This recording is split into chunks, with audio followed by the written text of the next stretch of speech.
안녕하세요. 오늘은 저번에 예고했던 것처럼 비블리 동사를 가지고 왔어요. 비블리 동사는 총 9가지가 있잖아요. 그 중에 오늘은 배, 개, 에야, 페야 이렇게 4가지를 한번 같이 공부를 해볼게요. 매번 얘기하는 거지만 혹시 분리동사, 비블리 동사를 구분하는 게 어려우신 분은 첫 번째 영상 초반부에 있는 구분법을 보고 오시면 더 좋을 것 같아요.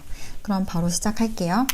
비블리 동사 같은 경우에는 기본적으로 상상할 수 없는 뜻으로 변하거나 아니면은 뜻 변화가 없으면 유식한 뉘앙스를 갖게 돼요. 그러니까 우리나라 말에서도 순우리말 쓰지 않고 한자어를 섞었으면 조금 더 유식한 느낌이 나잖아요. 약간 그런 차이라고 보시면 돼요. 그러면 오늘 할 요 4가지는 나머지 5가지랑은 다르게 조금 더 자기만의 뜻이 확실하지가 않고 이렇게 살짝 뉘앙스만 바뀌는 것이기 때문에 살짝 어려울 수가 있어요. 그렇지만 다음에 할 나머지 5가지는 자기만의 뜻이 좀 분명해서 조금 더 뉘앙스를 파악하는 게 쉬울 거예요. 일단 배를 먼저 시작을 하면 여기에 추상적, 유식한 느낌, 대부분 타동사 이렇게 써있지만 방금 얘기했던 거니까 바로 단어로 넘어갈게요. 배수흔 같은 경우에는 주흔이 원래 찾다라는 의미잖아요. 거기 배가 붙으면서 지인 혹은 친구를 찾다라는 뜻이 돼요. 그렇기 때문에 방문하다라는 뜻을 갖게 되고 살짝 억지 같지만, 그리고 배슈가이벤 같은 경우에는 슈가이벤이 원래 쓰다라는 뜻이잖아요. 근데 쓰긴 쓰는데 눈에 선하게 보이도록 쓰는 거예요. 그렇기 때문에 묘사다라는 의미가 돼요. 여기까지는 그냥 추상적으로 살짝 의미가 바뀌죠. 그리고 베고펜 같은 경우에는 독일 같은 경우에는 기독교 나라라고 볼 수 있을 정도로 문화에 이런 종교가 되게 많이 녹아있기 때문에 언어에도 그런 종교적인 의미가 많이 들어있다고 하더라고요. 저는 개인적으로 종교가 없지만 이 단어를 배울 때 제가 배우기로는 어떻게 배웠냐면, 일단 여기 있는 고펜이라는 뜻이 소리질러 부르다라는 뜻이란 말이에요. 그런데 누군가가 나를 부른 거예요. 불러서 예를 들어서 A라고 하는 사람이 있으면 A야 하고 A를 부른 다음에 너는 앞으로 선생님이 되거라 라고 이렇게 하나님이 말을 씀을 하셨대요. 그래서 베고펜이 부름, 그러니까 소명의식 의미를 담고 있는 단어라고 하더라고요. 그래서 베고펜이 임명하다, 그러니까 직업을 갖도록 임명하다, 그리고 부르다 라는 의미를 갖게 돼요. 그래서 우리가 다들 알고 계실 그 직업이라는 단어가 있죠. 대야, 베고프, 이것도 바로 여기서 나온 거예요. 소명. 그리고 그 다음에 이제 베보넨인데, 보넨이 원래 살다라는 뜻이죠. 근데 거기에 배가 붙으면서 살짝 유식한 느낌이 추가가 돼요. 그러니까 나 여기 살아 이런 느낌이 아니고 저는 여기 거주하고 있습니다 이런 느낌으로 살짝 바뀌는 거죠.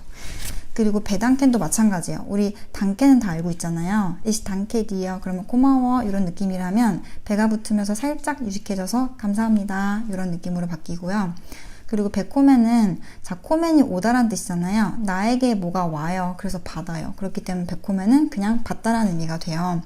근데 얘는 유식한 느낌이 있는 그런 단어는 아니고, 요 받다라는 뜻에 유식한 느낌이 있는 건 조금 이따가 따로 나올 거예요.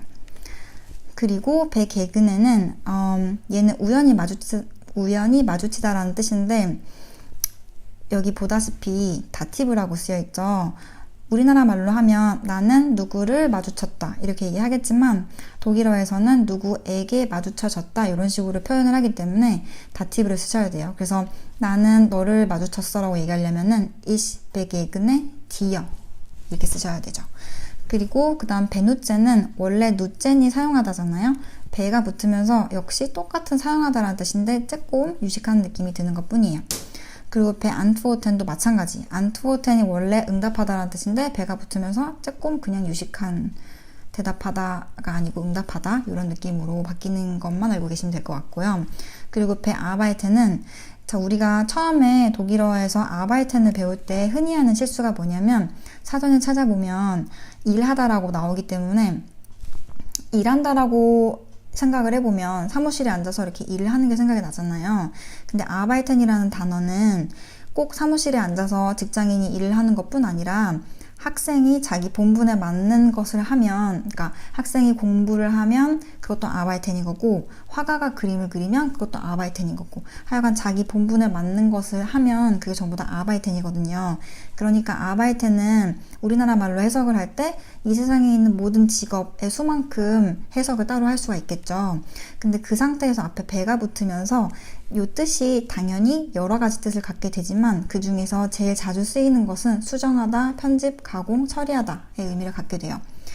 우리가 아마 가장 흔히 쓰는 건 예를 들어서 페이스북이나 뭐 그런 데다가 게시글을 올렸다. 근데 거기에서 좀 수정하고 싶다. 그러면은 우리나라 언어 말고 한국어 말고 독일어로 페이지를 설정을 해 놓으신 분들은 옆에 요 그 클릭을 해보면 아마 베아바이텐이라고 나와 있을 거예요. 그게 바로 수정 편집하다. 그리고 자, 개인데 개도 방금 했었던 거랑 똑같이 그냥 추상적이고 유식한 느낌 뭐 똑같아요. 그래서 개팔렌 같은 경우에는 원래 팔렌이 떨어지다라는 뜻이잖아요. 근데 뭔가가 내 마음속으로 떨어지는 거예요. 그렇기 때문에 그게 내 마음에 들다라는 의미가 되겠죠. 여기서 흔히 되게 많이 하시는 실수가 나 이거 마음에 들어.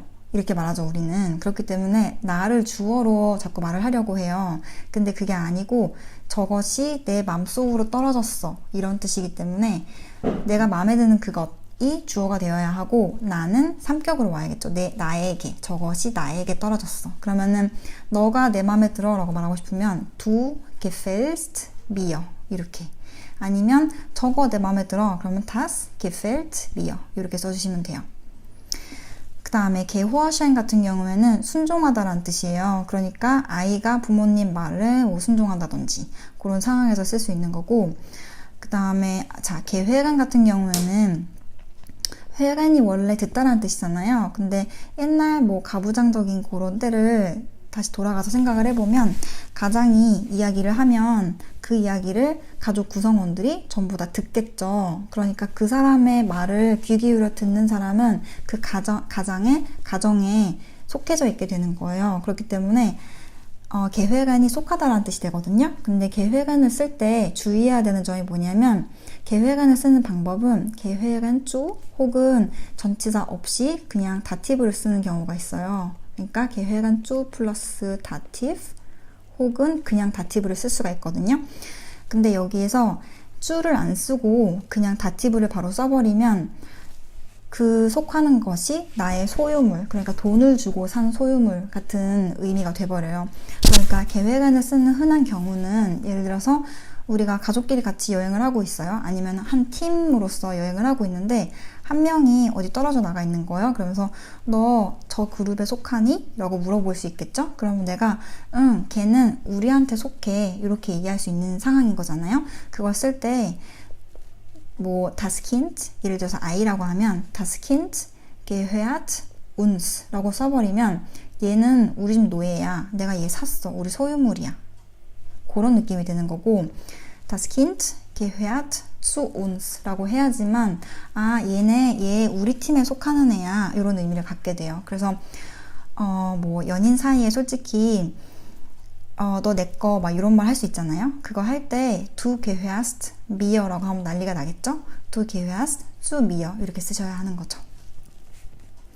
그 다음에 자 gebrauchen 같은 경우에는 원래 brauchen이 필요하다는 뜻이잖아요. 근데 내가 뭔가를 필요로 하면 그것을 얻은 후에 걔를 사용을 하겠죠. 그래서 필요로 하는 것과 사용하는 것을 좀 동일시한다고 하더라고요.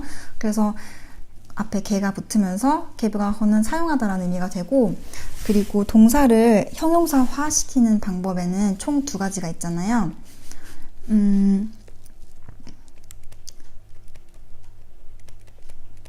형용사화를 할 때는 자, 첫 번째 동사의 원형에다가 대를 붙이는 거, 두 번째 동사를 pp로 쓰는 거. 이렇게 대만 붙이는 거를 우리는 파티집 아인스라고 하고 pp로 바꾸는 것을 파티집 쯔바이로 표현을 하잖아요. 대만 붙이면 뭐뭐 하는 이라는 의미고 pp가 들어가면 뭐뭐 되어진 이라는 의미잖아요. 그래서 사용된, 그러니까 중고 물품을 얘기를 할 때 얘를 이렇게 pp 형태로 바꿔서 쓰시면 돼요. 그러면 gebrauchen의 pp는 gebraucht 이고, 그러면 사용된 핸드폰, 그러니까 중고 핸드폰을 표현하고 싶으면 ein gebrauchtes Handy 이렇게 써주시면 되겠죠. 얘는 정말 자주 사용되는 표현이에요. 자, 그리고 그 다음에 gewinnen인데 gewinnen에 보면 보넨이 들어있잖아요. 보넨은 원래 살다라는 의미고 거기에 개랑 옴나우트를 붙이면서 익숙하게 하다라는 뜻이 돼요. 왜 그러냐면 내가 매일매일 살면서 부딪히는 것들은 당연히 저한테 익숙하겠죠. 그렇기 때문에 익숙하게 하다라는 의미가 되거든요. 그리고 얘 같은 경우에는 흔히 우리가 막 독일에 와가지고 처음 적응을 하는데 뭐 이런 표현을 하고 싶을 때 그때 써주시면 돼요. 적응하다, 나 스스로를 익숙하게 만들다. 그렇기 때문에 얘는 제기로 쓰여요. sich gewöhnen 그리고 전치사 an까지 같이 이렇게 외워주시면 되고 그 다음에 gefährden 여기 보면 gefahr가 보이죠? 얘는 대문자로 쓰고 명사로 사용을 하면 위험이란 뜻이잖아요. 그래서 걔를 동사로 바꾸면 위태롭게 만들다, 위험에 빠뜨리다 그런 뜻이 돼요. 자, 그 다음 에야인데 에야도 역시 여태까지 했던 거랑 똑같이 추상적이고 유식하고 뭐 타동사고 뭐 근데 여기에 특히 한 가지 추가가 되는 것은 형용사를 동사화시킬 때 에야를 되게 많이 사용을 해요. 일단 에어파간이랑 에어레벤을 먼저 같이 볼게요. 지금 보면 에어파간은 타다라는 파간이 들어있고 그 다음에 에어레벤은 레벤, 살다라는 의미가 들어있죠. 근데 둘 다 보면 경험하다라는 뜻이에요. 두 가지의 차이는 간접 경험인지 직접 경험인지의 차이만 있어요. 지금 파간을 보면 내가 예를 들어서 차를 타고 아니면 자전거를 타고 길을 가고 있어요. 그러면 내가 이렇게 타고 가면서 주변을 이렇게 살펴보면 아, 저 길가에 나무가 있구나, 꽃이 피어 있구나 이런 걸 볼 수 있잖아요. 내가 직접 가서 만져보지 않아도 알 수 있죠. 그렇기 때문에 걔는 간접 경험을 한다는 의미가 돼요. 근데 이제 에아 레이븐 같은 경우에는 레이븐, 살다기 때문에 내가 직접 가서 부딪혔던 경험들을 얘기할 때 에아 레이븐을 써주시면 돼요. 그래서 지금 솔직히 우리가 직접 경험하는 것보다는 간접 경험하는 게 훨씬 더 많을 수밖에 없잖아요. 그래서 에어파간의 쓰임이 훨씬 많거든요. 근데 우리가 경험하다라고만, 그러니까 간접 경험하다 이렇게만 외우면 사용하지 못하는 표현이 바로 알게 되다라는 뜻이에요. 에어파간은 진짜 알게 됐다라는 표현으로 너무너무 자주 사용이 되는데 예를 들어서 나 오늘 아침에 알았는데 내일 휴강이래 이런 말을 하고 싶을 때 그때 에어파간 써주시는 거예요. 거기에 특히 잘못 쓰는 경우에 wissen, kennen 둘 다 알다라는 뜻이잖아요. 그 단어를 사용을 하게 되는데 그러면은 조금 어색하고 에어파간을 써주시면 돼요. 그러면은 나 오늘 아침에 알게 됐어 라고 얘기하려면 Ich habe heute Morgen erfahren 이렇게 얘기하시면 되겠죠. 그리고선 그 다음에는 뭘 알게 됐는지는 das 하고 주어 쓰고 동사 후치해서 그 내용을 넣어주시면 돼요. 예를 들어서 나 오늘 아침 알게 됐어. 좀 아까 했던 문장 오늘 수업이 취소된다고 그러면 Ich habe heute Morgen erfahren, dass die Vorlesung ausfällt 이런 식으로 써주시면 되겠죠. 아무튼 그래서 우리나라 말로 했을 때 나 이게 알게 됐어 라고 할 때 erfahren을 무조건 써주시면 돼요. 얘는 너무너무 자주 평소에 쓰는 표현이기 때문에 너무 중요해요. 그 다음에 자 erfrischen 보면 지금 여기에 frisch가 들어있죠. frisch는 신선한이란 뜻이고 좀 아까 말씀드렸던 형용사의 동사와 바로 여기에 해당하는 게 바로 erfrischen이거든요. fresh가 신선하니까 er 플러스 뒤에다가 en 붙여서 동사화를 시키면 신선하게 만들다 라는 뜻이 돼요. 그래서 아까 전에 얘기했었던 형용사화 있죠. 여기서 이게 신선하게 하다니까 신선하게 해주는 이라는 표현을 쓰고 싶으면 바로 여기 있는 파티집 eins를 사용을 해주면 돼요. 그럼 원형에다가 대만 붙이면 되니까 erfrischend라고 말을 하면 신선하게 해주는 그럼 예를 들어서 신선하게 해주는 음료수 그러면 erfrischendes Getränk 이런 식으로 표현하면 될 거고 그리고 또 자주 사용되는 것 중에 하나는 자 여기 되새기다 라고 써있죠. 예를 들어서 내가 1년 전에 독일어를 배웠었는데 막 배치발까지 배웠었는데 1년 동안 하나도 안 한 거예요. 그래서 내가 모르진 않는데 조금 까먹은 것 같아요. 그럴 경우에 내가 다니는 그 코스는 Erfrischungskurs를 다닐 수 있어요. 그러면은 나의 독일어 실력을 다시 한번 신선하게 되새겨줄 수 있는 그런 코스 그런 뜻이 되는 거죠. 자, 그 다음에 erfüllen은 füllen이 원래 채우다라는 뜻을 갖고 있죠. 그래서 저번에 저희 분리동사 할 때 nachfüllen이 리필하다라는 뜻이었잖아요. 그래서 erfüllen이 되면 채우긴 채우는데 나의 꿈을 채우는 거야. 나의 목표를. 그렇기 때문에 성취하다라는 뜻이 되는 거고, 그 다음에 erkennen은, 자, 여기 kennen이 들어있는데 kennen은 알다라는 뜻이잖아요. 근데 er가 붙으면서 알긴 아는데 구분해서 아는 거예요. 그렇기 때문에 알아채다 라는 의미로 사용이 되는 거고, 그리고 ermöglich는 역시 형용사의 동사원이에요. 그래서 möglich, 가능한 이라는 의미가 들어있는데 er랑 뒤에 n이 붙으면서 가능하게 만들다. 그리고 erleichtern도 마찬가지.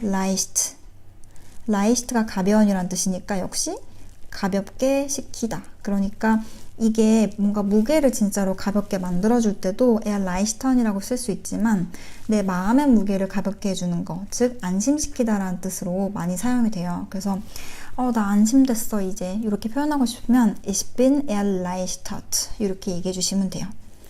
그 다음에 erneuern도 마찬가지. 노이가 들어있죠. 새롭게. 그러니까 새롭게 만들어주는 거니까 갱신하다. 이거는 뭐 비자를 erneuern 한다든지 아니면 하여간 뭔가를 갱신하다 라고 할 때 쓰시면 돼요. 그리고 erhöhen도 마찬가지. 원래 hoch라고 하는 형용사는 체하가 들어있는 애인데 이 뒤에 어미 변화를 하거나 얘를 자체를 모습을 살짝 변형을 시켜줄 때는 언제나 이 체가 탈락이 되잖아요. 그래서 여기서도 원래 에야 회엔에서 호였었던 건데 체 탈락시키고 그 다음에 오에 umlaut 붙이고 에야 붙이고 에 n을 붙인 상태예요. 그래서 높게 만들다, 그러니까 높이다 라는 뜻이 되겠죠. 그리고 그 다음에 fair. 자, fair는 마찬가지로 앞에서 했던 베개 에야처럼 그냥 좀 유식해지고 추상적으로 바뀌고 이런 느낌이 맞거든요. 근데 그런 애도 있고 그렇지 않고 여기 보이는 것처럼 잘못됐다라는 뜻, 그리고 반대의 의미까지 가지고 있어요. 그래서 fair 같은 경우에는 잘못 외우면 많이 좀 힘든 그런 단어들이 되게 많아요. 앞에는 그냥 뭐 대충 때려잡아도 의미가 대충 맞은 경우가 많은데 fair 같은 경우에는 의미를 대충 때려서 생각을 했다가는 아예 반대 방향으로 가기 때문에 아예 다른 의미가 돼버리기 때문에 그렇기 때문에 조금 어려워요. 그래서 얘는 조금 헷갈린다 싶으면 그냥 바로 사전을 찾아보시는 게 가장 좋다고 저는 생각을 해요. 그래서 일단 여기부터 보면 자, versteh는 이해하다라는 뜻이죠. 내가 누군가 곁에 서 있는 거예요. 그 사람한테 서 있는 거예요. 그러니까 그 사람 편에 서 있으니까 이해하다는 뜻이 되는 거고, 그 다음에 fair gehen 같은 경우에는 gehen이 원래 가다라는 뜻이잖아요. 근데 눈에 보이는 게 가잖아요. 그럴 경우에는 그냥 gehen을 쓰면 돼요. 예를 들어서 ich gehe, 내가 가던지 하여간 뭐 뭔가 다른 것이 눈에 보이는 것이 가면 그냥 gehen을 쓰면 되는데 눈에 안 보이는 것이 갈 때는 fair gehen을 써주셔야 돼요. 예를 들어서 시간, Zeit, 배고픈 거, hunger, 그리고 lust, 내가 뭐 하고 싶은 그런 마음, 그게 사라질 경우, 그게 가서 없어질 경우에는 fair gehen을 써주시면 돼요. 예를 들어서 시간 진짜 빨리 간다 라고 말할 때 die Zeit geht schnell 이렇게 얘기하면 조금 많이 어색하고 die Zeit vergeht schnell 이렇게 얘기해야지 시간 빨리 간다 이런 의미가 되고, 그리고 역시 나 원래는 막 아까 전에 햄버거 먹고 싶었었는데 그 햄버거 먹고 싶었던 루스트가 없어졌어, 가버렸어 이렇게 말할 때도 이미 전에 가서 지금은 없는 상태니까 여기에는 현재 완료 시제를 사용을 해주시면 Mir ist die Lust vergangen 이렇게 표현을 해주시면 돼요. 그리고 verändern에도 보면 under가 들어있죠. under는 원래 다른 이라고 하는 형용사인데 걔를 또 동사화 시킨 거예요. 그래서 이제 verändern이라고 하면 다르게 만들다, 변화시키다 라는 뜻인데 요거를 외울 때 다르게 만들다 라고 외우는 게 가장 정확해요. 왜냐하면 우리나라 말로 할 때 흔히 바꾸다 라고 외우시잖아요. 그러면은 wechseln 혹은 tauschen 같은 다른 바꾸다 라는 뜻이랑 많이 헷갈리거든요. wechseln이랑 tauschen, 글씨 되게 못 쓰네요. 자, wechseln 같은 경우에는 그냥 계절이 바뀐다든지 이렇게 뭔가 다른 걸로 대체되면서 바뀌는 거예요. 근데 tauschen은 물물 교환할 때 서로 맛 교환하는 그런 느낌인 거고, veränder는 원래 있던 모양을 조금 바꾼다든지 이렇게 변화시키는 거, 그런 의미를 갖고 있거든요. 그렇기 때문에 여기 안에 안더가 들어있고 안더가 다른이라는 의미라는 것을 알고 계시면 그렇게 헷갈리지 않으실 거예요. 그 다음에 versuch는 시도하다라는 뜻인데 versuch이랑 비슷한 것 중에서 probieren이라는 게 있어요. probieren. 이거 두 가지를 조금 구분을 해서 알고 계시는 게 좋은데 versuch는 내가 될 때까지 하는 게, 될 때까지 시도하는 게 바로 versuchen이에요. 그렇지만 probieren은 그냥 한 번 해보는 거예요. 예를 들어서 내가 옷가게에 갔는데 이 옷이 나한테 맞을까? 안 맞을까? 그냥 한 번 입어보잖아요. 그래서 옷 입는 곳을 anprobe라고 하거든요. 거기서 anprobe에 있는 probe는 바로 이 probieren에서 나온 명사고요. 그렇기 때문에 그냥 한 번 해보는 건 probieren. 근데 내가 끝까지 될 때까지 해보는 건 바로 versuchen. 그래서 막 친구랑 연인이랑 싸웠다든지 뭐 부모님한테 혼나는데 알았어, 나 앞으로는 네 말대로 probieren 할게. 그러면 조금 더 화가 날 수가 있겠죠. 그럴 경우에는 versuchen을 써주시는 게 맞아요. 그리고 뭐 학교에서 실험을 한다든지 아니면 뭐 직장에서 실험 같은 걸 할 때도 그래서 우리는 결과가 나올 때까지 끝까지 시도를 해야 되기 때문에 실험을 versuch라고 표현을 해요. 그 다음에 vergessen. 에센이 있죠. 우리나라 말이랑 얘는 되게 비슷해요. 우리나라 말로도 에센이 먹다라는 뜻이니까 뭘 잊어버렸을 때 까먹었어 라고 표현을 하잖아요. vergessen, 에센, 먹다, vergessen. 그래서 잊어버리다, 까먹다. 얘는 좀 쉽죠. 그 다음에 이제 잘못됐다라는 의미로 쓰이는 경우인데 얘는 그냥 뒤에 나와 있는 동사에다가 앞에다가 fear가 붙어 있으면 잘못됐다라는 의미를 그냥 집어넣기만 해주시면 돼요. 그러면은 führen이 이끌다라는 뜻인데 fear가 붙으면서 잘못된 방향으로 이끄는 거예요. 그러니까 타락시킨다라는 의미로 쓰일 수도 있고, 그래서 막 광고 같은 거 보면 향수, 초콜릿 광고 막 이런 거 거기에서 막 이 향수가 아니면 이 초콜릿이 당신을 막 무슨 파라다이스로 납치해서 막 이 방향으로 이끌 거야, 당신을 매료시킬 거야, 뭐 이런 식으로 쓸 때도 verfügen이 많이 쓰여요. 그리고 자, verplanen인데 플라넨은 계획하다라는 뜻이잖아요. 그래서 verplanen 이라고 하면 잘못이라는 의미가 들어가서 잘못 계획하다라는 의미가 있어요. 그렇지만 얘는 되게 웃긴 게 잘못하다라는 의미 말고 그냥 계획하다라는 의미도 같이 들어있어요. 그래서 예를 들어서 Ich bin verplant. 그러면 나 계획이 세워져 있어. 나 거기에 다른 계획이 있어. 이런 의미로 사용될 수도 있고, 아니면 나 계획을 망쳐버렸어. 이런 의미로도 사용을 할 수가 있어요.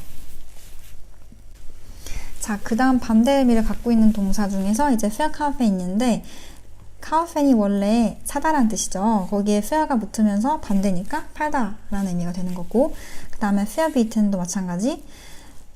bieten이 제공하다라는 뜻이고, 그거의 반대니까 제공을 안 하다가 아니고 금지하다라는 뜻이 되고, 그리고 vermieten 도 마찬가지. miet는 빌리다라는 뜻이니까 vermiet는 빌려주다라는 뜻이에요.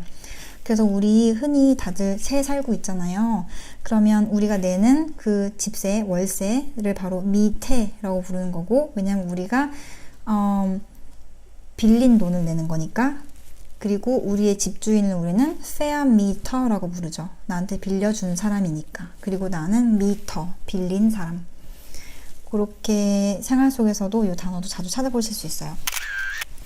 네, 그러면 이렇게 오늘 베게에야 페아를 한번 같이 봤는데요. 다음번에는 나머지 5가지를 한 번에 보도록 할게요. 그러면 동사편이 끝나면 아마 명사도 조금씩 이렇게 이해하면서 외울 수 있는 단어들을 모아가지고 이런 비슷한 영상을 만들 계획이거든요. 혹시 도움이 되신다면 놓치지 않기 위해서 구독이랑 좋아요 꼭 눌러주시면 너무 감사할 것 같습니다. 그러면 다음 영상에 봬요. Tschüss!